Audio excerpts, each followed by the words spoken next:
Hey everyone, welcome back to Spiders from Mars. My name is King Loki, and today I'm playing with Shockwave, who as you can see is in his super cool spaceship mode, and Alpha Trion, because I'm also a writer and storyteller.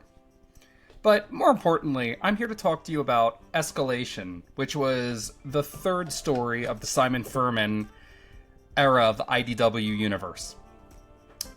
Escalation is true to its name, advancing the conflicts introduced in Infiltration along three fronts.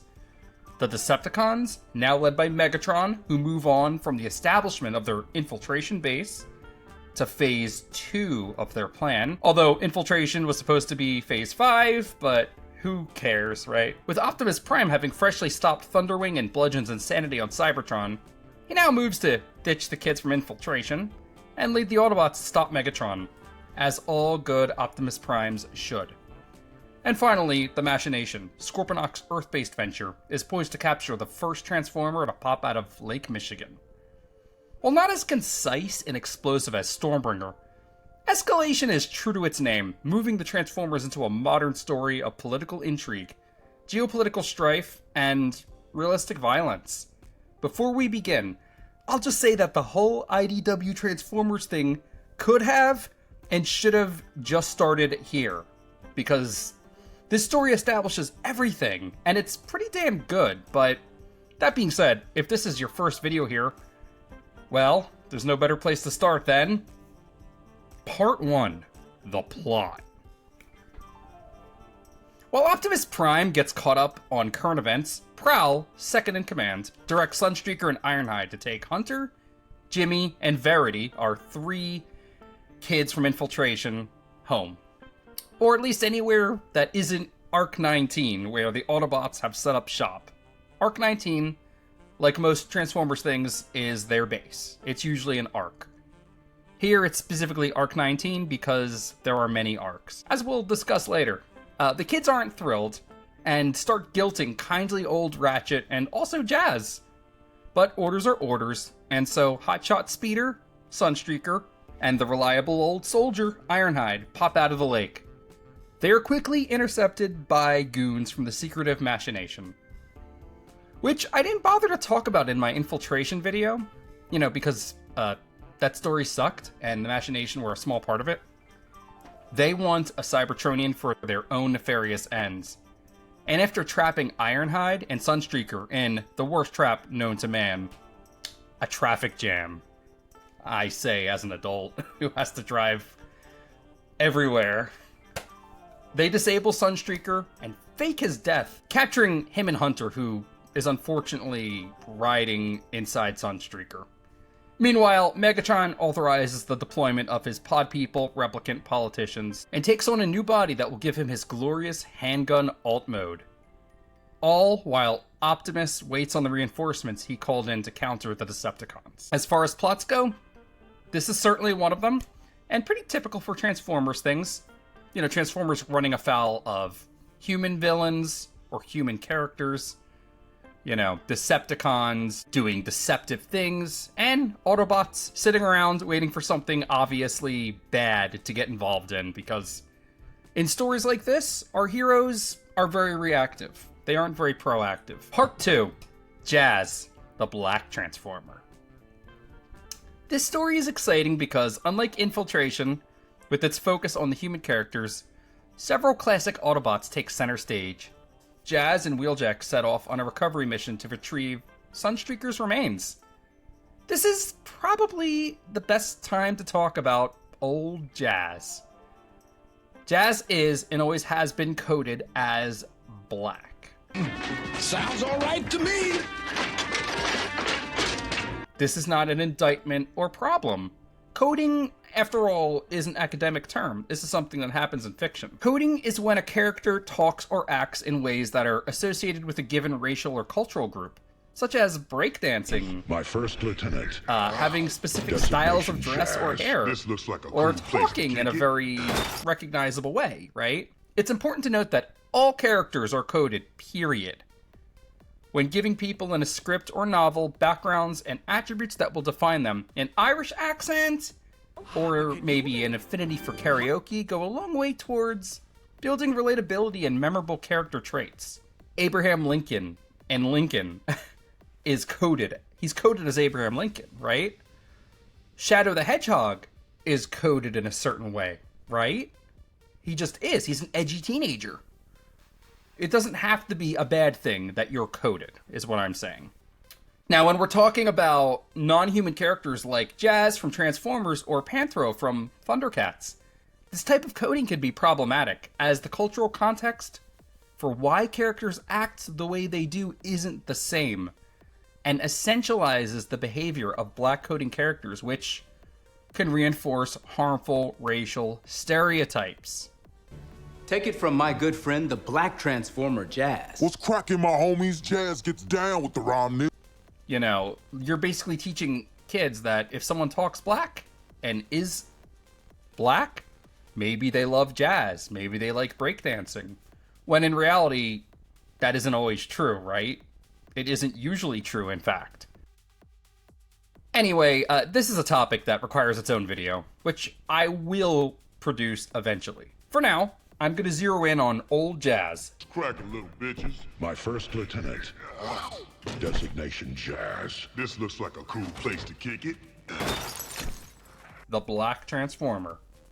Jazz in G1 was voiced by Scatman Crothers.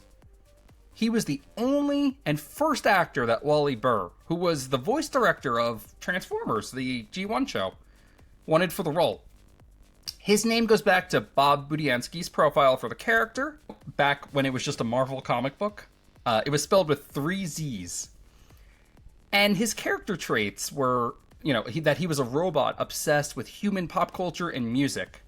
He spoke with a stereotypical African-American slang, and in the cartoon often had his own jazzy intro music, which Panthro from Thundercats also We'll had. finish this hand to hand.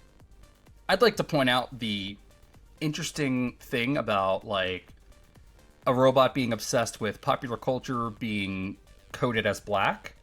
That's kind of interesting, isn't it? Again, we'll talk about that in a future video, but I do just want to zero in on the fact that while there have been a few black voice actors to give life to different Transformers, Jazz is the only one that has ever been coded as black like that, which means that it demands scrutiny. It would have been one thing if, like, he just described things cool or referenced jazz music or freewheeling, but when his holoform in Escalation is the only black one, you're making a statement. In these early stories, these Simon Furman stories, Jazz is the way he is because that's how he was in G1. This entire series is channeling the vibe and feel of classic Transformers, but later on, when the writing of these books becomes more thoughtful and ambitious under John Barber and James Roberts and Margaret Scott, Jazz would explain that on Cybertron, he was a musician, that he played a type of music that was open to improvisation and soulful busking and playing in clubs just like the Earth-born jazzmen of old. On Earth, he's surprised to find a similar type of music, which becomes his music. He references Coltrane and other jazz musicians and patterns himself after their mannerisms. Here's the thing. I think it is pretty bad that the only Transformer with any clear analog to a human culture is a jive-talking, break-dancing, jazz-loving black stereotype. Here's the thing. Scatman Crothers was a special guy, and Dan Gilvezan's book, Bumblebee and Me, which I recommend. It's a book about Bumblebee's voice actor. He talks about how the Scatman would play his guitar for the other cast members in between recording sessions. He was psychic old Dick Halloran in The Shining. I remember calling him that since we've been with you. Well, anyway, he looks like a doc, doesn't he? Yeah. What's up, Doc? Now, this is the story. Hong Kong Phooey, and more characters across movies and television shows than I really have time to get into at this moment. The point in bringing all this up is to speculate on why across depictions, this problematic element of the franchise is so consistent. Scatman Crothers was awesome, and I think he had a good time voicing a soulful robot warrior. And that, for better or worse, his characterization is what made him memorable and a favorite to many viewers. Making him just another robot with a white hollow form and changing his name to Rock and Roll would erase not just his character, but also the memory of Scatman Crothers. I think they'd be better off having a bigger diversity of character types, as Transformers are just emulating sex and race anyway. Maybe we can also have more black human characters, besides for the I ate the plate, the whole plate guy. Okay, Maggie, look. Let me break it down to you how it's gonna happen. They're gonna come through that door and be good cop, bad cop. Don't fall for that, all right? That's why I ate their food. So they put the plate of donuts out here to test your guilt. If you don't touch it, you're guilty. I ate the whole plate. The whole plate. Part 3, The Machination. The human bad guys in these comics are so effective that it's terrifying. The Machination is a cabal of tech corporations, oil tycoons, and world leaders. And their strike teams are able to block out Ironhide and Sunstreaker's comms with smoke and trap Sunstreaker in his alt mode. Later on, they are more than a match for Jazz and Wheeljack, stopping them and nearly killing the two of them when they come looking for Sunstreaker and Hunter. Typically, humans in Transformers things are either hapless bystanders to the Transformers' carnage, or else they're so effective that Optimus might as well pack up and leave them to handle the Decepticons themselves. In Escalation, though, it's really just the Machination, who are clearly being used by Scorponok, as seen in Spotlight Ultra Magnus. It works really well here, as Optimus, just like Megatron, doesn't think much of the native Earthlings, and being blindsided by a cadre of aggressive humans is really the last thing he expects. By the way, check out this epic moment where he stops these two Machination goons like a total fucking boss, just standing in the road and letting them crash into his leg. I love how he's written in some of these stories. Part 4, Geopolitics. I've talked about the political drama inherent in comics from the early 2000s before, but this is the Transformers book where it really is right at the forefront.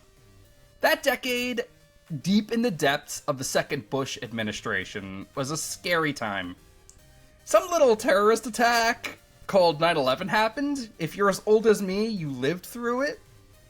At the time, it was the biggest attack on American soil and the greatest loss of life in America since Pearl Harbor was attacked by the Japanese, and we reacted to this completely irrationally as a country, with the Republican administration under Dick Cheney and George W. Bush, in that order, if you know, you know, using the attacks as an excuse to invade several uninvolved countries and to expand the reach of the US surveillance state, with an invasion of privacy known as the Patriot Act. It was a time of war and fear, xenophobia ran rampant, and conspiracies were everywhere.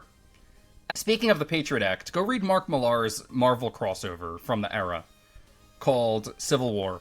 That was a direct response to the Patriot Act. Now, that is the culture this comic is made from. Let me see, speaking of surveillance state, let me grab Soundwave. Oh. He's not here. Huh. I'm gonna have to go find him. Maybe after this segment, I'll go look for Soundwave. Wonder where he went. Anyway, that is the culture this comic is made from, and when we meet Grigori, one of Megatron's facsimile humans, grown in pods to replace key individuals like generals and politicians, they really have no will of their own. They're completely loyal to the Decepticon cause. The whole embedded agents thing is cut from the same paranoia that the Skrull or Shatari infiltration in 2002's Ultimates is drawn from. Alright, let's go find Soundwave. I wonder where Soundwave went. Soundwave? Soundwave?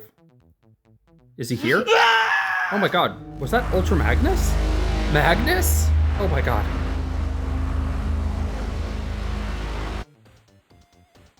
Part 5, Megatron Go Bang Bang. When we first meet Megatron in Infiltration, he's clearly a tank, with treads and other tank kibble hanging off his body. As the genocidal, ruthless warlord of the Decepticon horde, a tank makes perfect sense for his alt mode. In some depictions, he's a jet or a spacecraft, like in Prime or the Bay movies, although he's a triple changer in Revenge of the Fallen. In Escalation, though, he switches to a new body that will allow him to transform into a fearsome handgun, small enough to be wielded by a human hand. This is a reference to G1, where the original Microman toy transformed into a realistic Walter P-38 toy. Megatron's toys were switched to transform into tanks after US laws made it too annoying for them to keep making him a gun, and the G2 Marvel comics even featured Megatron as a big green tank. Look at my my sick, G2 Megatron, by the way. This is my childhood Megatron. Isn't he great? My cat chewed his fucking, cannon, but oh well. That's having cats. Anyway, at this point, Megatron has been a tank longer than he's been a gun, with even the new Studio Series 86 figure transforming into a tank, which is funny, because that's from the 86 movie where he was a gun. So when Grigori fires on the Brosnian forces with gun Megatron, inciting an international incident, it is just awesome that Megatron gets to cause his mischief personally. It's like coming home! Megatron is a gun again. Oh my god, no! Ultra Magnus! Part 6, Battle Convoy. Optimus Prime and the other Autobots teleport to the Brosnian border to thwart Megatron's play. In addition to Prowl, Wheeljack, and Jazz, Prime has something very special in tow. His trailer. As the Autobots make their move, Blitzwing tells Megatron he has Prime in his sights. But before he shoots, Blitz is blasted by Roller, Prime's little drone that comes with his trailer, which has opened into a little battle station. Prime's trailer is a key aspect of his original Diaclone toy, where he was known as Battle Convoy, which is still his Japanese name, believe it or not. It's a great name.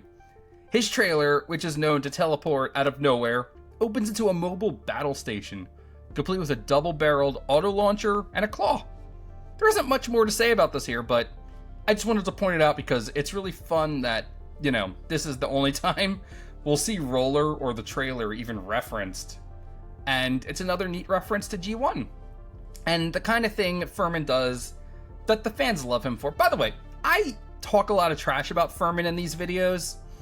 And it's mainly because, these stories don't have a lot of stakes. They try, they work in a lot of lore, but ultimately it boils down to characters fighting, MacGuffins, and, setting the stage for something that ultimately only comes to fruition when better writers take over.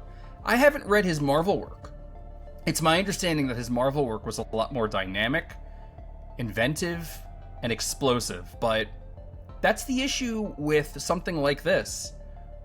Back when the Marvel stuff was coming out, there wasn't canon, right? There was a cartoon show that was airing, but that came a little later. The comic book was making up its own lore as it went. And that kind of really freed the writers to have fun with it. It was the 80s, and that was a really explosive and fun time for Marvel Comics.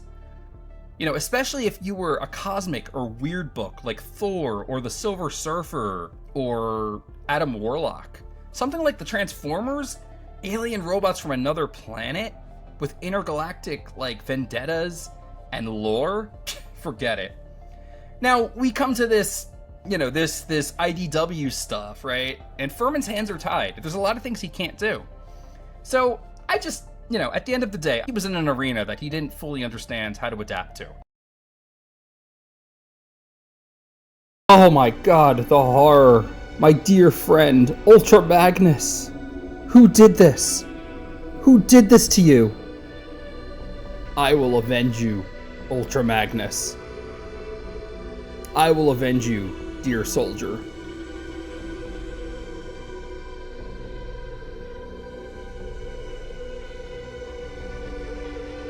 Part 7, the arch-villain problem.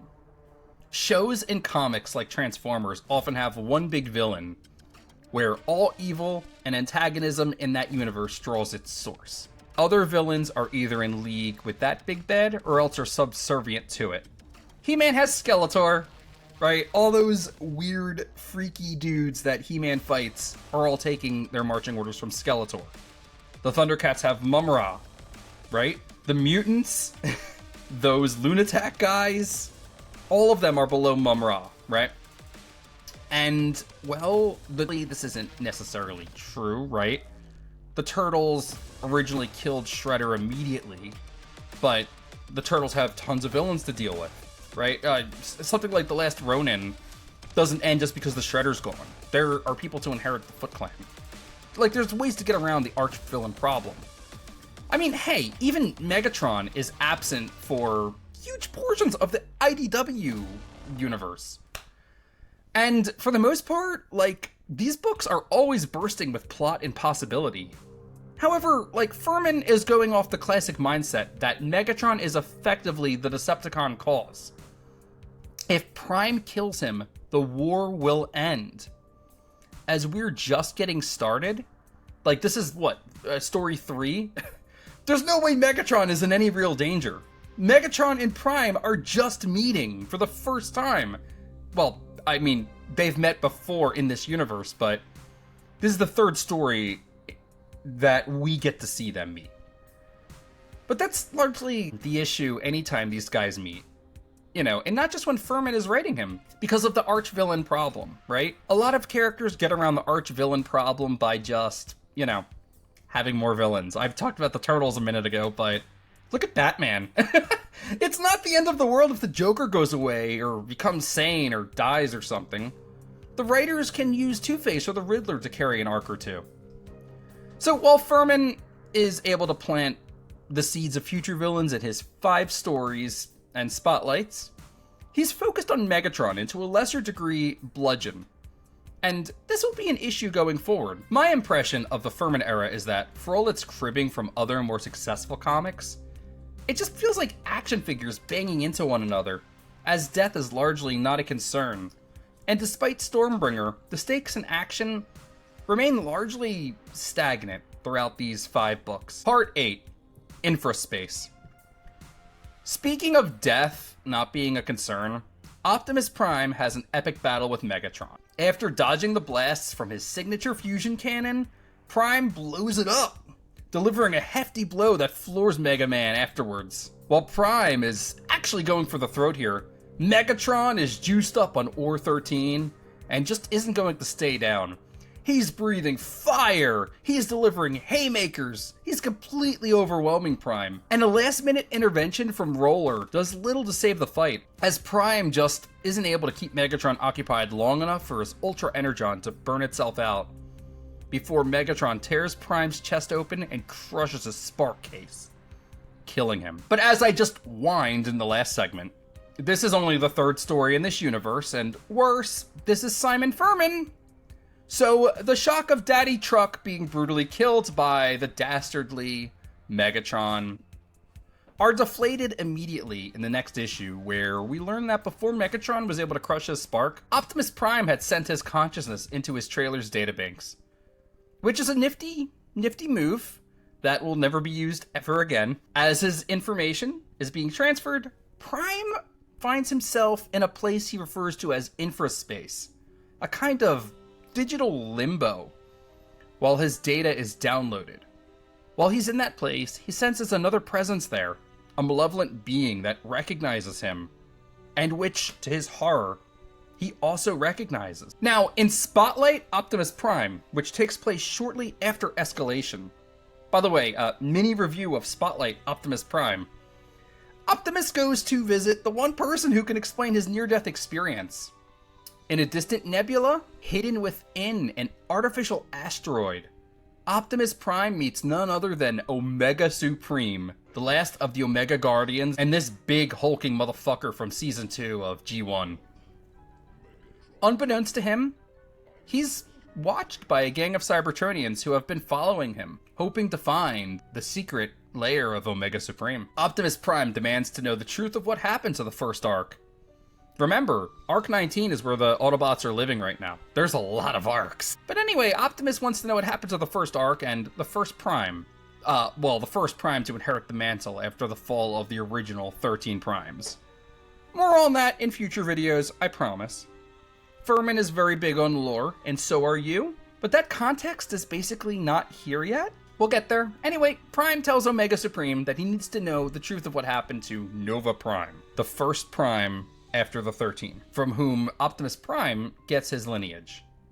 Because while he was in infraspace, Optimus Prime sensed Nova Prime, but he was overwhelmed by dread. which doesn't make sense because Optimus Prime thinks that Nova Prime would be a noble person that he would look up to. He doesn't understand why he would be petrified that Nova Prime had seen him. He fears that Nova is still alive and warped, changed somehow into something monstrous. The great Omega Supreme explains that he and Nova Prime disagreed on the future of the Cybertronian race. Nova wanted to colonize the galaxy, that he felt the development of their civilization would best be helped by expansion, while Omega Supreme disagreed. Him being a gentle being of contemplation and isolation. Before Prime can ask further questions, they are abruptly attacked by a huge multicolored pile of bricks. This is Monstructor, a nightmare from the Super God Master Force days, made from the 6 Pretender monsters: Birdbrain, Bristleback, Icepick, Scowl, Slog, and Wildfly. While the Pretender monsters weren't ever part of any cartoon, they get a glorious debut here, devastating Omega's Fortress of Solitude and forcing Optimus to blow out the floor, venting the entire asteroid into space. As Optimus demands more answers, Omega explains that the 6 individuals making up Monstructor were conscripted by Nova Prime's science officer, a Cybertronian named G-Axis, which is another name that Optimus is able to recognize. When Nova Prime's arc went missing, and Monstructor devolved into a mindless monster, it was up to Omega to seal the creature away. This disgusts Prime. He's just horrified by Nova Prime, he's horrified by G-Axis, he's horrified by Monstructor, and he's just aghast at Omega's cruelty to— You're no better than them! All of you, playing God. Prime does his best to offer succor to the rampaging beast, but Monstructor will not be reasoned with, and as Prime reaches for the Combiner's weak spot, he says, "At least I tried."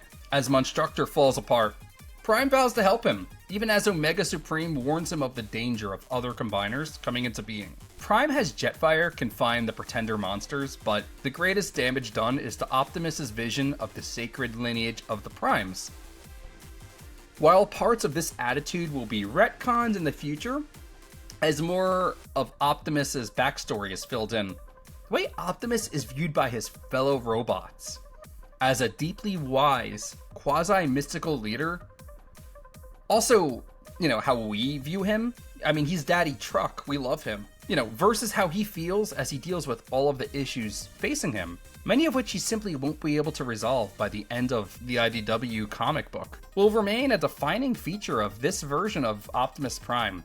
Taken in totality, as we'll see, in several years when I get to the final issue of Optimus Prime's solo book, it's powerful stuff. And I really wish that more characters got this kind of treatment. Part 9. Don't lose your head. Escalation wraps up with Hunter being operated on by Machination goons. And, him being allowed to look at a row of headless Sunstreaker bodies as he's told that the forced procedure was successful. Ironhide, Ratchet, Verity, and Jimmy are unsuccessful in their attempts to find Sunstreaker and Hunter, but manage to find a business card in a trash can, which sets things up nicely for the next story, which is Devastation. Before we get there, we have a few spotlight issues to cover, as well as the Transformers/New Avengers crossover, which, while Simon Furman didn't write it, is firmly part of the Furman era. Don't worry, we'll get to Devastation. I'm totally not stalling, so I don't need to talk about the fucking Headmasters again. Anyway, I think Escalation is an extremely good follow-up to Infiltration. And in fact, as I said before, I kind of wish the whole IDW Transformers thing had just started there, with Stormbringer having been woven into this story as Prime explained where he'd been at the beginning of the story. Hunter is only seen as a prisoner, and Verity and Jimmy's motivation being to save their friend is comprehensible and really not annoying. Their presence is also addressed in a realistic way, with Prime just wanting these annoying kids out of his base, and them, guilting Ratchet in a realistic way into helping them. While I would prefer no annoying teenagers in my Transformers books, they are at least less out of place than the kids in Transformers Prime, where it's basically hand-waved away that the Transformers, for some reason, need to endanger children because they're friends or whatever. Where would they be without, a 12-year-old who can hack into government websites or whatever? It's not like the Transformers can find adult programmers or whatever. No, they need Raffi. It's just, I don't know. I think Prime is kind of overrated, but that's a story for a future video. What do you think? Did you read Escalation when it was coming out? Are you reading Skybound? What do you think about it? How do you feel about issue 30 if you've read it? I mean, I thought it was pretty explosive. I loved it. I gave it a super brief review in my little pull list video, but, whatever. I'm curious what you think about the current stuff, and I'm curious what videos you'd really want to see me make. You know what I mean? Because I love analyzing literature. And these comic books are literature. Make no bones about it. That's all I got for you. Till all are one.